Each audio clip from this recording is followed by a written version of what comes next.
Today on Locked On Red Wings, we do a season preview crossover with Locked On Montreal Canadiens, and we asked them, was it a surprise that Nick Suzuki was named captain?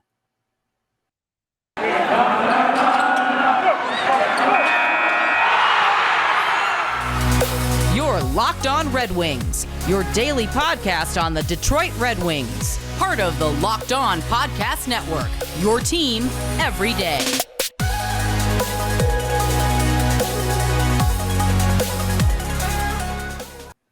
Welcome back to the Locked On Red Wings podcast. We are your hosts, Brian Fisher and Scotty Bentley. I am a producer at WWJ News Radio, and Scotty is host at Locked On Tigers, as well as a freelance journalist for the Detroit News. And today we are happy to do a crossover, my first ever crossover as host of Locked On Red Wings, Locked On Montreal Canadiens. We welcome on Scott Matla and Laura Saba. And guys, how you doing? It's good. We love crossover season because it means hockey is that much closer to actually starting, and we don't got to make things up to talk about on the spot for our podcast. So it's a very good time for content creation at the very least. I'm great. Thank you for having us on. We've been wanting to do a crossover with Locked On Red Wings for a long time. And it's gone through a couple of cycles of hosts, right? But we're very fortunate to finally do it with you guys. I'm honestly, I was really excited when you reached out because we've been meaning to do this for a while. And I know our two fan bases have a little bit to talk about this offseason. Yeah, we can talk about how the Montreal Canadiens absolutely killed the Detroit Red Wings last season in pretty much every matchup. That was real fun. We went in every matchup going, oh, this one should be a win for the Red Wings, and then just got stomped. You know what, Scotty? That was an early warning sign for us that the wheels were going to come off on that season because every time the Red Wings went to Montreal, the Canadiens absolutely shelled Detroit. Arizona. We couldn't Arizona. beat the Coyotes either. We were like, what is happening? Like we just played like Washington well and beat Boston, and now we can't beat the Coyotes and the Canadiens. Yeah, it was a weird season, but yeah, Laura, let's just start with this. Let's just dive right into this season preview. The last year, the Montreal Canadiens went from second best in the league to worst in the league. They went from Stanley Cup Finals to Juraj Slafkovsky, which is a pretty nice consolation prize, if you ask me. But I guess as somebody who's an outsider in the Detroit, outside the Montreal Canadiens fandom, how did that process happen so quickly? Was that Stanley Cup Final just a flash in the pan for the Montreal Canadiens, like they caught lightning in a bottle? Or were there just things that kind of a domino effect that just led to that season being what it was? I think what happened was the Stanley Cup run was everything going right at the exact right time, whereas the start of the season was everything going wrong at the worst possible time. You had the offseason wasn't something I think they thought they had a lot more than they did because of the Stanley Cup run. So they didn't do a whole lot to fill some gaps, right? Like there were some leadership gaps that Shea Weber was no longer playing. Carey Price was injured and was out for most of the season. They didn't re-sign players like Eric Stahl or Corey Perry, who for better or for worse were like the leadership in that locker room. And then the offseason was really short, so there were some injuries that were still lingering. Like Jeff Petrie came out pretty injured still. Brendan Gallagher was held together by like popsicle sticks and glue and cotton. Like it was a lot of things that were going wrong. And I think the management kind of coming off of an offseason that obviously they took a lot of heat for as well for their first overall draft pick. Like there was a lot of pressure for the team to kind of put that behind them and perform.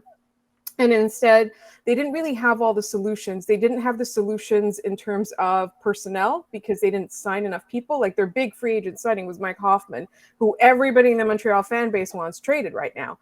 And then that was their big move. And then you look at the coaching staff, they didn't really have the answers. They weren't adaptable. And it was one of those things where they had no choice. They took interim Dominique Ducharme and made him head coach for 3 years. They signed him for 3 years because they went to a Stanley Cup run and people call it overperforming.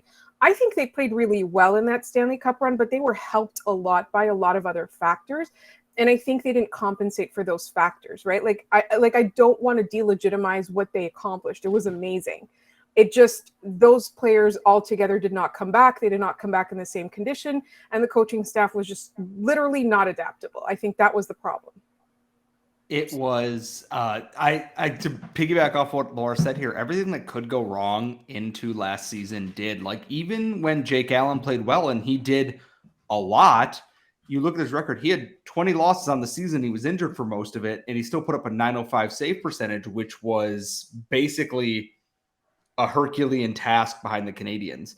Players were injured, no one was performing, and then apparently just the upper management didn't give any directive to head coach Dominique Ducharme, and then everybody got fired. Marc Bergevin was fired. Scott Mellenby quit because he wasn't going to get promoted. They brought in Jeff Gordon. Dominique Ducharme was fired. They kept his staff around with Martin St. Louis, and immediate dividends were paid because he's like, I want them to play to their strengths. Play hockey. Don't worry about being here or being here or being here. Do what feels best. And if you make a mistake, okay, now change that. And I look at the past offseason here, and you can see that there's a lot of selling off. There's going to be more of it too. There's not much left from the Canadiens Stanley Cup run. There's some pieces left from that team, but more and more of them are being stripped away because they're from the previous regime. Jeff Petrie is gone. Shea Weber is gone. Carey Price is likely never going to play hockey again. Ben Chiarot is gone. Thomas I know Tatar, where he went. Yeah, exactly. We will get to that very handsome, very dumb man at some point. But you look at all these pieces, they didn't replace the way they needed to. Shea Weber was going to be out. Their answer was to get David Savard, who was a perfectly cromulent player in his own right, but not in the role they wanted. Oh, we're losing Thomas Tatar. We're going to go get Mike Hoffman. Not the answer. We're losing Corey Perry. We're going to get Cedric Paquette. Not the answer. They tried and they just kind of went cut bait options on these, and it kind of blew up in their face, unfortunately. And that's the risk of a long playoff run. Like, I hate to know what Carey Price and Shea Weber were feeling after all those games, based on the fact that neither of them afterwards are playing professional hockey anymore. Price maybe not, but so much went right and so much went wrong. It overcorrected so harshly. I don't think they were first overall bad on paper, but it was an absolute Murphy's Law of everything that can go wrong will go wrong last season for the Canadiens. So sorry, Laura. I was just going to say, I forgot that they also set some sort of record for man games lost to injury throughout the course of the season. I didn't even mention that. There were so many things that went wrong that wasn't even mentioned at the beginning. I just forgot about it. Well, those seasons are long, and the injuries really do pile up a lot of times. But I think after Ducharme was out and Martin St. Louis came in, I thought the Canadiens turned a little bit of a corner there. Obviously, they still finished last in the league, but play-wise, scheme-wise, they really picked up. And, I thought the Canadiens really took a gamble on a guy with no head coaching experience in Martin St. Louis, obviously a very experienced NHL player, but hadn't had that head coaching experience, any coaching experience at the NHL level at that point. He came in, he played a lot, or he didn't play a lot better, but the team played a lot better under him. And then Cole Caulfield as well, after having a rough start, getting sent down to the minors, coming back. He finished the season with, I think I wrote it down here, 33 points in 34 games. In the last 34 games he played, he had 33 points, just a point under a point per game. What happened to Cole Caulfield, and what did Martin St. Louis bring to the organization, as Scott cracks his knuckles as he gets ready to answer this one, that really helped the Montreal Canadiens? I wouldn't say turn the corner because they still finished dead last, but definitely take a step forward in how they were playing and competitiveness wise. I think the biggest thing is Martin St. Louis' thing is about concepts, not black and white systems, is that he's telling guys to make plays that they think are right. And if they come off, okay, great. His synergy with Nick Suzuki was a huge thing because they know where the next person's going to be. They're thinking the play 2 steps ahead and where they need to be, not just in the moment stressing where they need to be. Do I need to be in this spot or this spot? They were allowed to play hockey, like freewheeling open hockey, and that's where they thrive at their best, and they know where they're going to be. They were a big part of that playoff run together on the Canadiens' top line, and obviously now Nick Suzuki is the captain of the team for a reason. Martin St. Louis just wanted guys to play hockey to their natural ability. They had Jordan Harris and Justin Barron come in after the trade deadline at the end of the year. They weren't told, you got to be here, you got to have this assignment. Do what feels best. They're pinching on plays. They're given the chance to grow and learn. Basically like the hot stove kind of thing that, oh, well, that doesn't work. Don't touch the hot stove again. and learn from that. And we've seen Caulfield develop into a guy who knows how to find space now, and Nick Suzuki knows how to get the puck into space here. There was a lot less stress on them. It was just go out there and play your game, and we will work within that. We want to do what is best for you, not force you into this cube here and make that work like so many other coaches do. They don't try and square peg, round hole, this kind of thing here. They're just like, we're going to make this work. Every line is different. Every player is different, and they're going to build around that. And I think that's where their success is going to come from. And especially this year, they have a lot of young guys coming up that it's a, hey, we're going to build and work with you on what your strengths are and go from there. It is no longer a, you need to do this or you're not playing tonight kind of thing. It's an actual development path for young players. You've mentioned Nick Suzuki a couple times now, and obviously the big news out of Montreal is he was named captain of the Montreal Canadiens, and I want to ask you about that. But before I can do that, I got to talk to everyone today about BetOnline.net. BetOnline.net is your number one source for all your pro and college football betting needs and sports info this season. Find all the latest football, league developments, game matchups, news, and podcasts, including this year's opening week's games. BetOnline is also your continued source for all your sport wagering information, including live betting, esports, and scores. The fastest and easiest way to check in on all your favorite sports and events, including MLB, MMA, boxing, and golf. Head to the website today or use your mobile device to learn more about the trends and action. BetOnline, where the game starts. Segment 2 of this crossover edition between the Locked On Montreal Canadiens and Locked On Red Wings podcast. I teased before going into the segment, Nick Suzuki. He is the new captain of the Montreal Canadiens. And again, this is a situation where I'm outside the Montreal Canadiens sphere. So when they named him captain, I was surprised. To be honest, I didn't realize how good of a season he had until I looked at the Montreal Canadiens point distribution. And so when it comes to you guys as the hosts of Locked On Montreal Canadiens, like, was this just the no-duh pick for captain? I think there's a little bit of debate in the fan base, but on our podcast, there wasn't really much debate. There were a couple of candidates that were brought up. A lot of people thought, Joel Edmondson would make a good captain based on his leadership in the room that people kept talking about. The players looked up to him. The players love him. Even the media, he did the right things with the media. He did the leadership. But I think when you're looking at who's going to be your captain, you want to look at somebody who's going to have longevity on your team, right? Joel Edmondson's on a shorter contract, and it's entirely possible that by the time this team is ready to contend, he might not even be on the Canadiens anymore, right? I believe it's his final season. He signed a 3-year contract. So he's, if I'm not mistaken, I keep mixing them up, like him and Hoffman and all of that, because there are a lot of guys that the Canadiens signed that we thought, that was a mistake. We thought that about Joel Edmondson too, and he turned around and he was really versatile. He played really well alongside Jeff Petrie, right? He really endeared himself to the fan base. But I think for me, you look at Nick Suzuki, and at some point, he emerged as somebody who's part of the future of this team, right? If you look at the Canadiens and you say, who on this team is untouchable?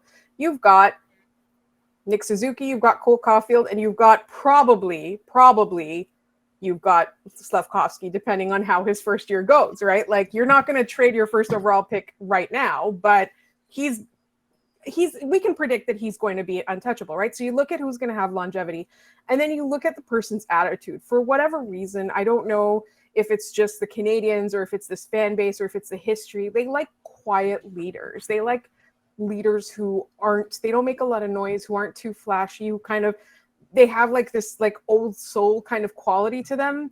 And Nick Suzuki is very much that. He does lead by quiet example. Like, look at their past few captains, right? Max Pacioretty, Shea Weber, Saku Koivu, like these guys who can talk and be the face if need be. But in general, they don't make a lot of noise, right? And they love that. And I think Nick Suzuki has something that a lot of people didn't realize, and I don't think I realized that as well. And when he first started playing for the Canadiens, is that his hockey sense, now people are noticing, but it's so incredibly underrated. You said yourself, you were looking at the point distribution and you're surprised. Like, on this team, Nick Suzuki is doing everything this season.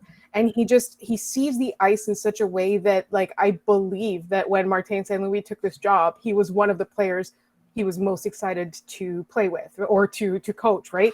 He just has, there's something about him. And I think if you want to look at the heart and soul of the team, that's Brendan Gallagher. If you want to look at the dad of the team, now that's Joel Edmondson with Petrie and Shea Weber gone. But like, if you look at the things this organization values and this market values, Nick Suzuki was definitely a front runner. I just like timing of the whole thing. I mean, we went a pretty decent amount of time without a captain, right? In the layover there, like, what was there a burning, I don't know, desire to like we need a captain right now, or is it like what the timing wise? Like, you know, we'll talk about the division as a whole, I'm sure, at the end, but like probably like in the bottom two teams in the division, like at best like seventh, like what's the why timing? Like why now? Like why was it so apparent to appoint a captain right now? I think to establish a culture of leadership. Sure. I think that's it too, is they have a new GM, new coach. Everything here is the old regime is out. Like Shea Weber was traded and, you know, okay, he's gone. Yeah, he was still the like, you know, team dad last year, but this is Kent Hughes Montreal Canadiens now. This is no longer Marc Bergevin's Montreal Canadiens. This is a culture shift. They're going young. They're going after development. They're going after these upcoming guys. Nick Suzuki is the youngest captain in team history. Yeah. And you consider the team's 100 plus years old. That's not a light thing here. And that's crazy.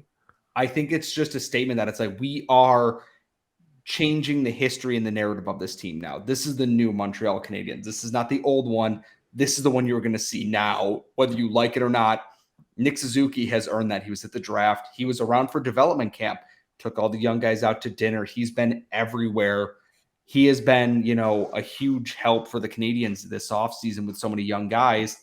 And you could see it coming a mile away here. And it's not hard to see why they love him. We spoke to his mom on our podcast. He's a smart kid. He's cool.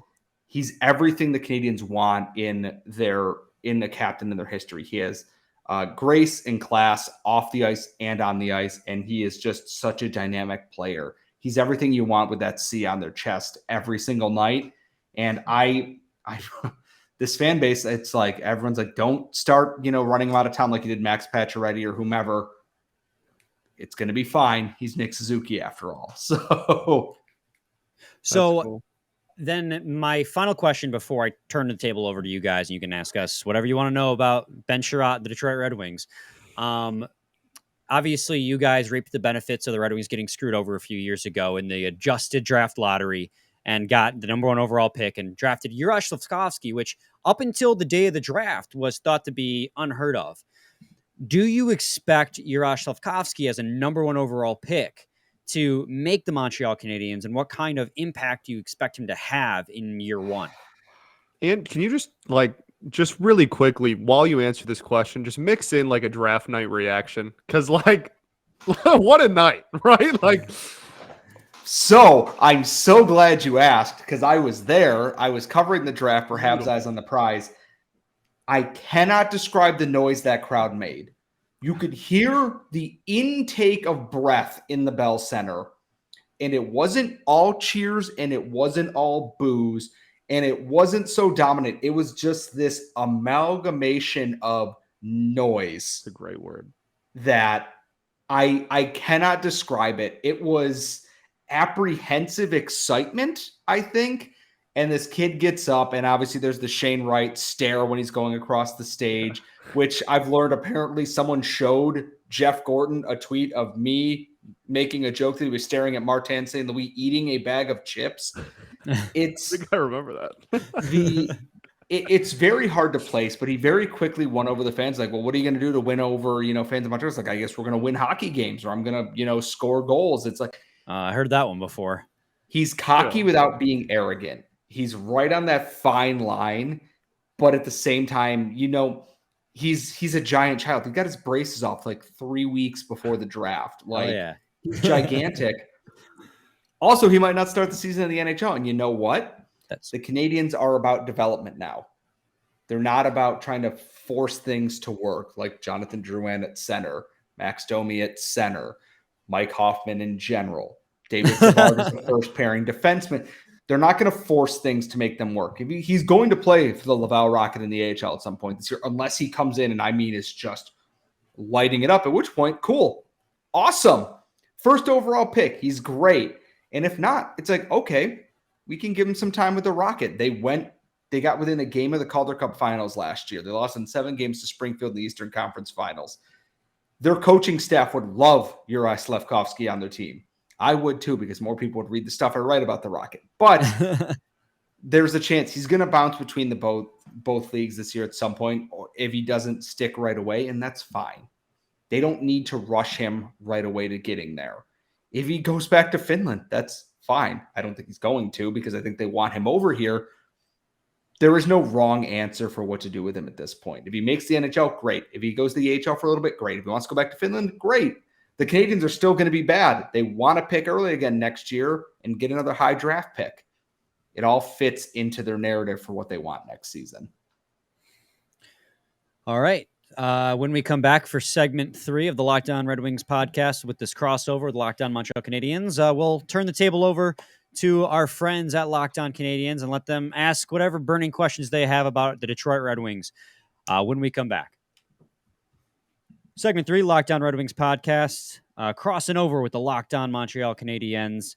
Guys, I'm going to let you have the floor. Have at it. Ask whatever questions you want. Scott, do you want to start?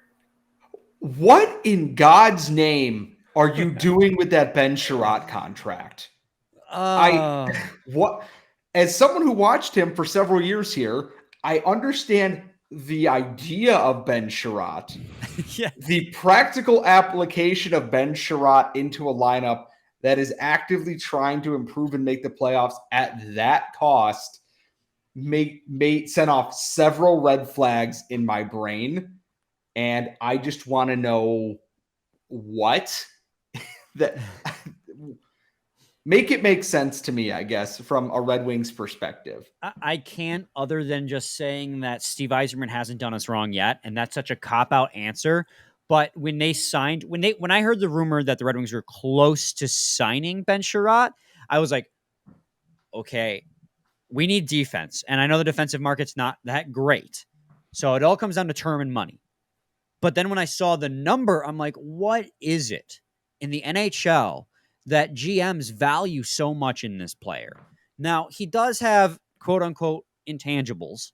You know, he's tough in the defensive zone. He's not afraid to be physical. He'll stand up for his teammates.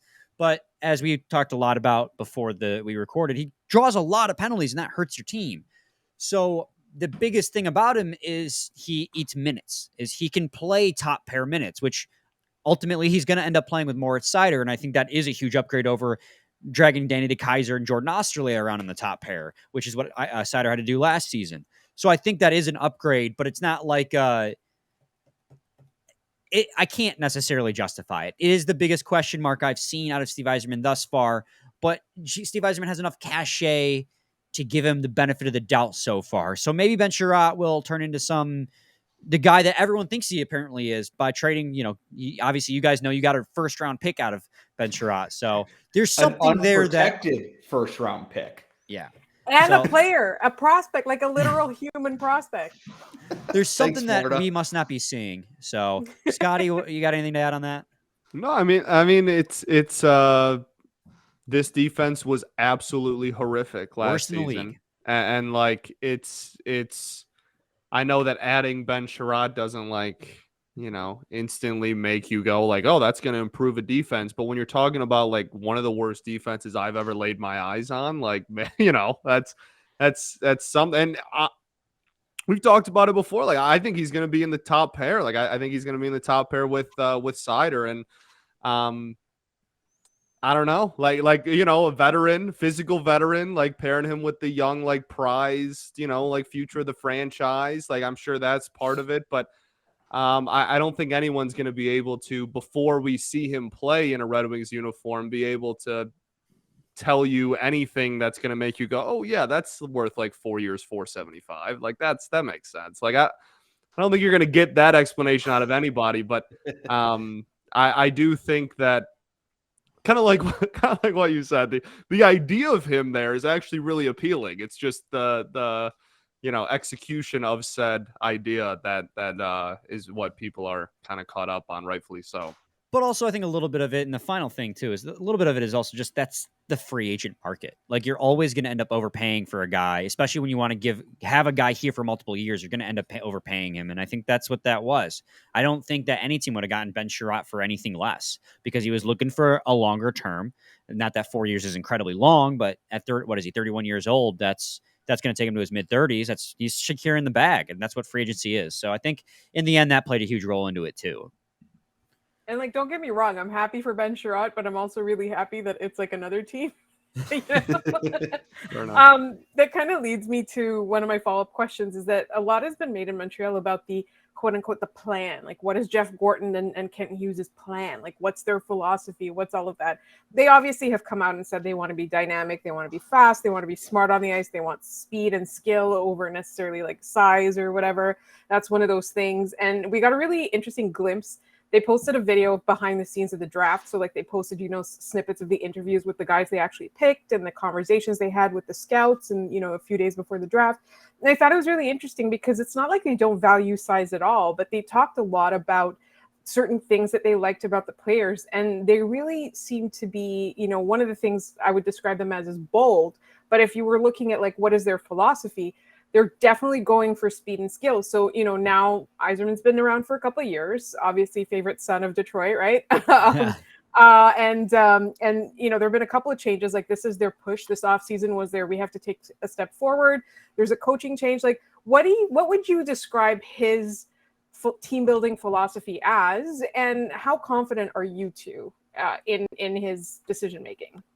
I mean, confidence is that thing stays at 100. I don't know. I know that's like, could be viewed as like a super ignorant thing to say, just because like, who has 100%, confidence in their GM? But like, I mean, genuinely, if it's not 100, it's as close as you can get to it. And that's like pretty fan base wide too. Like, it's so unique in its trust within the fan base. Like, I have not seen any other front office in any other sport ever have the amount of faith that the Detroit Red Wings have in Steve Yzerman's front office, which is great. But if it doesn't work, then it's going to be, the hardest fall we've ever seen too. So like right now it's the utmost faith. And I think when you're talking about the plan, the biggest thing you will notice in like prospects and in drafts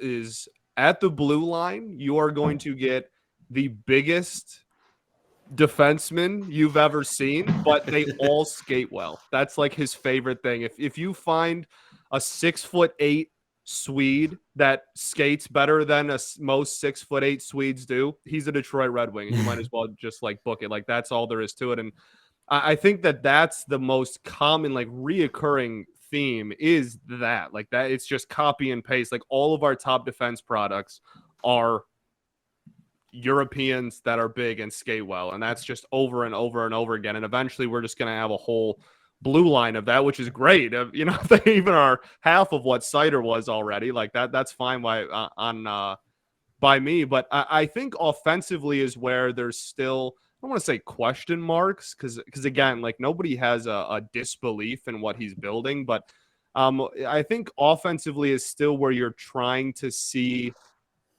There's still debate over what the end game is offensively and with the forward group. Like, there's several people that they've acquired in trade, but like center depth is a huge problem, and like every year it kind of continues not being addressed in mass. Like, you'll see, maybe one additional center added or one or two at most, but you haven't seen like a complete overhaul, and that's still really shallow organizational wide. And then the wings are like a mix of young promising prospects, young prospects that maybe haven't reached their full potential. Like, there's still a lot of back and forth and a lot of like I said, debate, I think, on the forward core, but the defense unit, for as bad as it was at the NHL level last year, like, you look at the farm and you see, like, okay, we know what's coming. This defensive group is going to be really good in a couple of years. Where I think even though the wings are better right now at the NHL level, or the forwards, I should say, are better now at the NHL level, there's still maybe some debate about the long-termness of that group. You know what I'm hearing? I'm hearing that Stevie should call Kent Hughes, because the Canadiens have a lot of forwards, a lot of centers, and nowhere to put them. So, and a bunch of guys in the pipeline, they're trying to graduate. So I think that this could be a match made in heaven. Also, the Canadiens have barely anybody on the right defense. So I truly feel like this could be, I know it's an in division rival, and that's, frowned upon, blah, blah, blah, whatever. Yeah. But I really think that they could be really great training partners. I really think they should give each other a call. Listen, I was advocating hardcore when Jeff Petrie was still in the Montreal Canadiens for Steve Yzerman to give him a call, because I thought that was a match made in Dan heaven. Petrie's a Detroit legend, baby. Like his Dan dad Petrie has a World Series ring with the Tigers. Yeah. Like I think we did a whole episode on it, didn't we, Scotty? Yeah, like we did at least two segments, because I mean, he's still playing at a high level. His contract's not unbearable, especially if there was a way of working out some type of retention. So I mean, I thought he would have been, and the Red Wings blue line is abysmal, or was abysmal. It's better now that they've picked up all these free agents, and hopefully Simon Edvinsson comes along. But I mean, I was like, that's a match made in heaven. I'm with you, Laura. I've been advocating for them to call the Canadiens for a while. And I remember that people were against the Jeff Petrie thing, but I kept saying, it was Scott and I with our fan base, we kept being like, no, Jeff Petrie's valuable. And then we saw these other fan bases being like, we don't want him. I'm like, no, Jeff Petrie's valuable. People think he's washed up, but he's not. He's still playing at a good level. Dude played mostly injured last year, and then under Martin St. Louis, played near a point per game pace when he was in the lineup. And it's almost like, maybe the coach was the problem. Duh. But if you do want a center, there is Christian Dvorak, who the Canadiens are likely trying to move out here in the near future. And you need a center. You have the cap space, and we would like any number of young pieces to put into. I think Yzerman might be heading into free agency mode as we saw this offseason, because we do have a lot of young prospects, and we have a couple center prospects as well. So I think that Yzerman's looking for finishing pieces at this point, rather than more just bottom six filler. Yeah, I think we're probably a year away from the true we're going to seriously consider trading prospects for NHL talent again, right? The reverse bell curve of a rebuild, right? I think we're still probably a year away from the point where this front office is going to be okay, we're going to trade decent prospects that we like for actual NHL talent. I think we're probably still about 12 months away from that. But Stevie works in mysterious ways. You'll wake up one morning and boom, Billy Husso, an Yzer bomb, yeah. So, do you guys have any other questions before I get to the final Can we do division question? Really quick? That's what I was going to get to. I just want to do division rundown for everybody. What's the expectation? Is it better than 8th for the Canadiens? Yes. I don't think so, based on the pure fact that I look at the division here. You have Toronto, Tampa, Florida, who are still good and are going to stay in the top division. 3 there. Yep. You have Boston, who is going to struggle while they recoup their injuries, but are still the Boston Bruins. You have Detroit and Ottawa on the rise. You have Buffalo, who knows, and then you have the Canadiens, who are rebuilding. I think the division 6, 7, 8 is still going to be closer. I still think the Canadiens are going to finish last in the division based solely on the fact that they are still selling pieces off of this team. Right. But they should be more competitive every night, assuming they don't get just swiped by injuries and everything going into the season. They're still going to probably be the worst team in the division right now until some more of these young guys graduate. They get some of these other pieces of fat trimmed off the roster here and build the team that Kent Hughes is trying to. And I wouldn't be shocked that not this season, but next season, they are pushing for, that 4th spot there in the division. But this year, it doesn't look likely unless they go on just an absolute heater through any point of the season here. Well, I hope for the Red Wings' sake that Montreal takes a little bit longer to get there, because this division's about to be just a heat and an arms race. Because Scotty and I have talked a ton about where the Red Wings are going to land. Obviously, they've taken a huge step forward this offseason, and they have a lot of young talent coming up. They have the return of Lucas Raymond and Moritz Seider coming off hot rookie seasons. And so you think, this team could be a competitor in the division. And then you realize you don't play in the Pacific Division, and every team's a powerhouse in this one. So you're looking at somewhere, if you're lucky, between 4th and 6th still. The Red Wings finished 6th this last division. But with Boston and Ottawa, this last year, thank you, Scotty. You know what I meant. That's Scott Bentley, everyone. Comedian. But yeah, it's a tough one. Laura, Division 8th, yeah. For the Canadiens, but for Detroit, like, here's a really hot take. Like, I think that if you look at the moves made, I think Ottawa made the best moves in the division. I still think that's hot. No, but I still think that they're not going to make the playoffs. Like that's my prediction. Is they definitely made the best moves, right? Like, they got the best free agents. They got, like, they reorganized a bunch of things. Like, in a way, they got rid of a goaltender who cannot stop a puck to save his life to a division rival. Like all of those moves are incredible, right? And then you look at it and you look at the division, and I still think that they're not going to make the playoffs. I'm in the same boat as you. Yeah, that we had a crossover with Sens, like Locked On Sens, and I said the same thing. I was like, y'all, I think you're looking at a situation where like the Wings and Sens are two of the best teams in the NHL to like miss the postseason. That's kind of like where I'm at with it. Yeah. I mean, this is where the question marks come in, though, because like you said, the Sens upgraded at goaltender and trading it to a divisional rival. Obviously the Maple Leafs offense is potent, but their defense has always been a question mark, and their goaltending has always been a question mark. And then they traded for Matt Murray, which is an even bigger question mark. And paid more to get worse. And so it was actually really fascinating. Yeah, it was really cool. I'm not gonna say that Toronto's gonna finish like 6th. That's not gonna happen. They just score too much. But they could take a step back. And then Boston, you obviously got Bergeron back. David Krejci's coming back. Who knows how good Krejci's going to be after taking the year off? But Marchand and McAvoy are missing the start of the season, and those are two huge pieces. So you could see a step back from Boston as well. I don't disagree with you, Laura, that Ottawa could still miss the playoffs. And I do agree with you that they made the best moves. I mean, acquiring DeBrincat for what they got or what they traded away was insane. DeBrincat's an insane player. 26, under team control. Ridiculous. So they're still, that's why that 4 to 6 area, I struggle with predicting where the Wings are going to land. I think it's going to be in that span. I want to see a step forward. I want to see them be 4 or 5. But like, I could see it still being 6. They could be way better than they were last year, but it could just be a product of the division. Cool. Any final thoughts, anyone? Anyone got anything they got to get off their chest? For the love of God, make hockey start so I have something to talk about on this show 5 days a week. That starts next week.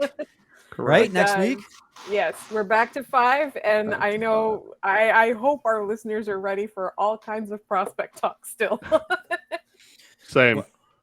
Well, Scott, Laura, thank you so much. It was a blast doing my first crossover with you guys. Got to do this more often, especially as the season gets going. Mine too? I feel like it was mine too. Yeah, we haven't done a crossover. I don't think Nolan and I ever did. Yeah, I don't think so either. Yeah. I just figure Scotty knows everyone. He's just well, I do. Big shot over here, getting Tigers minor league prospects on his podcast like it's nothing.